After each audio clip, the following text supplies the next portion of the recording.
Hello, happy Sunday to each and every one of you. Welcome to this video, welcome to this channel. This is an impromptu video and it's one of great relevance for what you may have experienced today, especially if you're here in the UK. I can't speak for anyone else anywhere else, but if you're here in the UK and you have one of these things, then you probably know what this video might be talking about. Or maybe you don't, I don't know. Because this is a video on the art of not being governed, on the art of really understanding or inner-standing, really knowing who you are. We're going to talk about spiritual law and why what you may have seen today or may have heard today with the racket that came through one of these things. We're going to talk a little bit about this. It's really interesting because many people speak of this world being a world of polarity, duality, duality. A spectrum. You've got hot and you've got cold. Opposite ends of a spectrum. But really there is a third energy here that we don't always account for. Because how we create and how we expand in this world, whatever we push against, the equal and opposite will always push back. And it's really quite an interesting one. So if you did receive a text today from an invisible, I say invisible, because it is a group of people, but they're not actually really people. It is a entity unto itself. The very definition of government is to control the mind. And it's interesting because if you saw today something flash upon your phone and everyone received it at that same time, I was in a garden centre and it sounded like the 40-second or whatever it was, a 60-second warning. Everyone was going, oh, and panic ensued. Just for a moment, and then everyone carried on shopping. But the really interesting thing is, those of you watching this video are likely seeking an answer. You're likely seeking a way of living, of heart-based community, conscientious of one another, in love, open-hearted, and clear communication, and higher intention. Some call it fifth dimensional living, some call it ascension. You can call it what you will, it doesn't really matter, the name does not matter. But what's really interesting is when we have been on this planet for such a length of time, we come from this space of duality.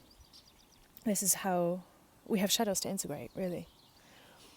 And the way that we actually move forward into this embodiment of this space and this earth and this place is we need to call back to ourselves the parts of us that we're pushing against. And so the Arcturians, they call this density. When we do the Arcturian channelings, they call this density. Every thought, every emotion, every non-physical expression you've ever had is floating around in the fourth density. That's if it's a lower vibration. And the fourth density creates the third density of physical matter. It's the mind over matter. That's what the Arcturians say. And we go from integrating and calling back those shadows to us. And this actually is a very powerful way of doing it, is what is happening in the world. There is no one really against us but our own thoughts that have got its own energy that has been nourished so much by our fears and our emotions. Because that's what nourishes and grows something into being, is the emotion that we put behind it. So, the art of not being governed. Can you be so in control of your mind that you're not a victim? That you're not seeking? That you're not panicking when someone suggests or says something, when something comes into your reality? Can you be so in control of your mind that you just shrug it away? You don't entertain it, you don't feed it by thinking about it, by putting emotion into it. Or are you going to converse with everyone that you see? Did you get this message today? Did you see this? What do you think it's about? Do you think they're preparing something? Do you think they're this, that, and the other? It doesn't really matter. But what matters is our attention to it. There'll be lots of videos, no doubt, that are coming out about this. And my intention is not to have you focus upon it, but it's to say, ignore it. It was a tangible energy drop in the garden centre when everyone pulled out their phone from their pocket and they looked at it and they went, oh my God. And there was deep panic, just for a fraction of a moment. But how interesting is it that we can be so shook or moved to think or feel something different when something else from the outside comes in? Now, this is how we start to embody a different place of being, is how we respond. It's really the art of not reacting. Can you not react? No matter what it is. I see so many people wishing to escape or release any ties with governmental beings, such as any bills or any tax or any things like that. But the funny thing is that they get very angry about it, and they forget that in their anger, in their frustration, what in fact happens is they create that manifestation. They create it even more. They grow it and expand it, and it becomes even more of a pain in the backside. When really it's just about going, how interesting. Okay, well, how do we work around cleverly, with calmness? How do you work around those things? The art of not being governed the art of not being governed is very much about managing your own mind. But so many of us are victim without even realizing. Every time that we say, this person did this to us this long ago, this person did this or this person did that, or these people are doing this or these people are doing that, in that moment you've disembodied yourself, in that moment you've fragmented yourself, in that moment you've given away your power, and it's only you that's done so. So we want to bring it back round to right here, right within. Non-duality, where that third energy is formed. Because that's the ascended energy that people are seeking to embody and to anchor in. It's this end of polarity and that end of polarity coming to balance, neutral, creating a strong beam of light, Christ light even. When we can welcome back in our wayward thoughts and welcome them into the heart, and be so in control of our own mind that we don't worry, we don't even pay it a thought, we don't even pay it an extra second or moment of attention. Not around the dinner table, not around coffee table, not on the phone, not anywhere. It is a catalyst and a contrast because of what we're calling in. And very welcomed one at that.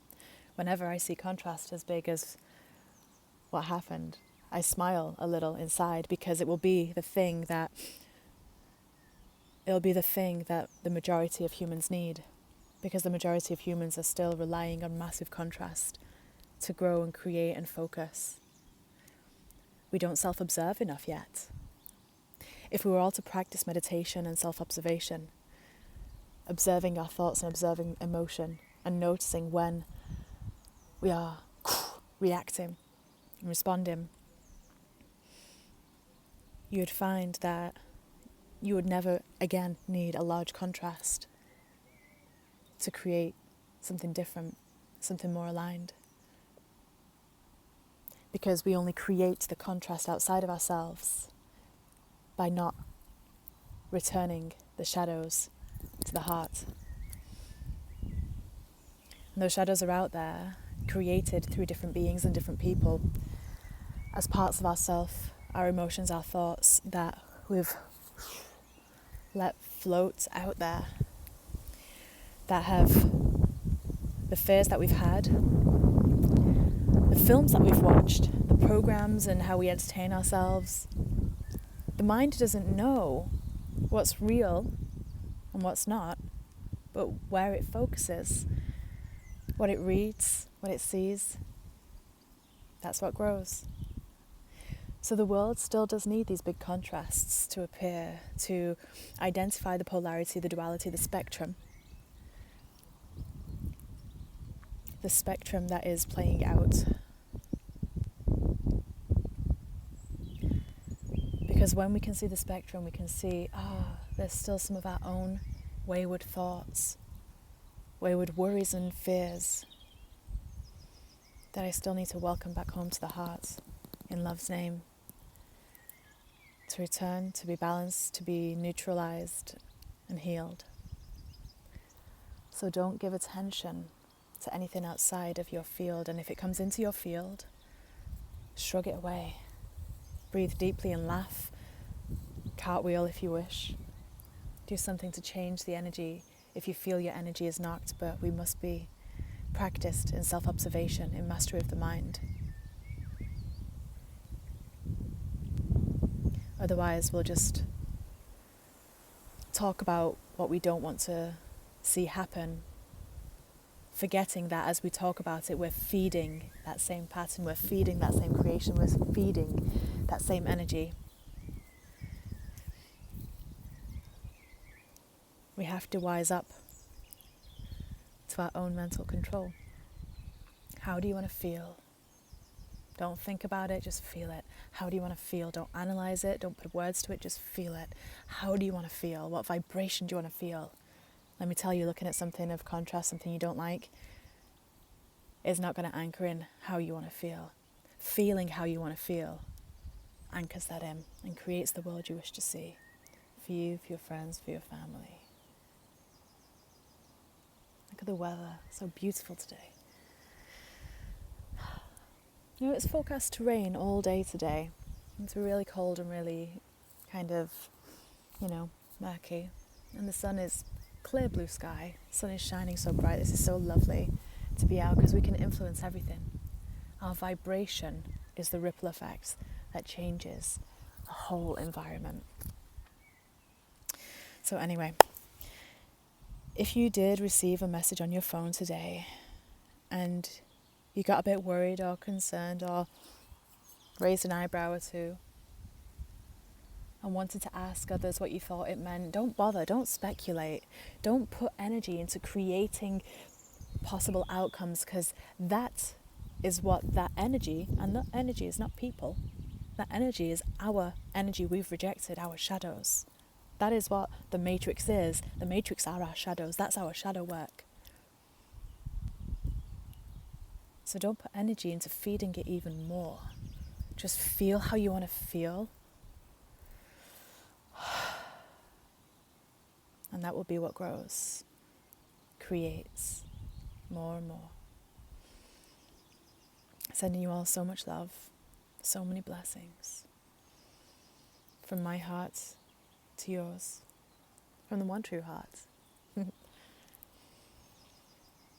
I look forward to seeing some of you in a couple of weeks with the wonderful Jackie White on the 16th of May.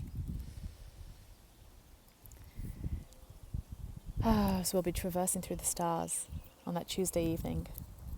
Starseed Origins is that workshop. And then on the 30th of May, we have Tim Wilde and myself, the 7 Sacred Sons, the Ascension Secrets of the 7 Sacred Sons. You'll want to join us for both of these. They're going to be really, really cool. So, in the meantime, so much love. Manage your mind. Feel how you want to feel. Ignore everything else. And if you notice that your phone starts to vibrate and buzz more and more, release the phone. These only exist because we forgot telepathy. These only exist because we don't practice telepathy. Because we disembodied ourselves so much that we needed to create a physical thing. So practice telepathy. Practice being in the heart. Self-observation, discernment of energy. That's where you start with telepathy. I'll see you all soon. I'll see you tomorrow actually for the Monday Musings video. But enjoy your Sunday, enjoy your day. Breathe deep, laugh, love. Just be you. So much love to you.